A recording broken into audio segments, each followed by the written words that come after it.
19 নম্বর জাতীয় সড়কে ভয়াবহ সড়ক দুর্ঘটনা। জানা গেছে বর্ধমানের দিক থেকে দুর্গাপুরের দিকে যাচ্ছিল একটি লরি।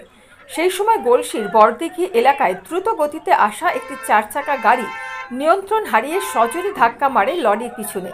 কার্যত 4 চাকা গাড়িটি লরির পিছনের অংশে ঢুকে দুমড়ে মুচড়ে যায়।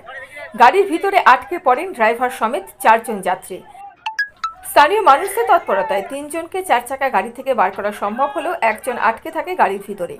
ঘটনাস্থলে দ্রুত আসে গলসি থানার পুলিশ। পরবর্তীতে গাড়িতে আটকে থাকা একজনকে উদ্ধার করা সম্ভব হয়। স্থানীয় সূত্রে খবর, ঘটনাস্থলে এক মহিলার মৃত্যু হয়েছে। আহত 3 জন।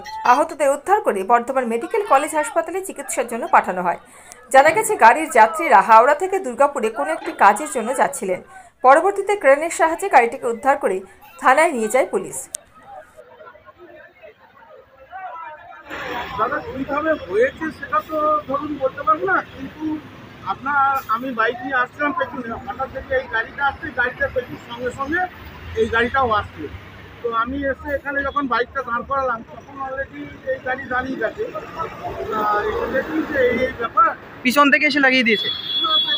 এসে মেরেছে, না হলে গাড়িটা ধরুন তো আসছে, পুরো গাড়ি আসছে, ও তো বুঝতে পারতে পারে। পুরো পিছনটা তো ঢুকে গেছে মনে হচ্ছে। গাড়িটা পুরো পেছনে ঢুকে গেছে। কজন আছে ভিতরে? ভেতরে 4 জন মতন রয়েছে দেখলাম। আমরা তো গাড়ির ভেতর থেকে তো পাস করা ছিল, দেখতে পাইনি। 4 জন রয়েছে, তার মধ্যে তো এখন এই মুহূর্তে সবাই এখানকার লোকেরা হেল্প করে গাড়ি কাঠ ভেঙে বার করছে। তাতে করে একজন মারা গেছেন দেখুন, তিনি ভদ্রমহিলা। আচ্ছা, আর যিনি চালাচ্ছিলেন তেনার অবস্থা খুব শোচনীয়। উনি আপাতত বেঁচে রয়েছেন, ওনার খুবই অবস্থা খারাপ, যে বার করতে হবে। আচ্ছা, আমার নাম হচ্ছে পিন্টু দে, আমার ঠিকানা হচ্ছে বর্ধমান।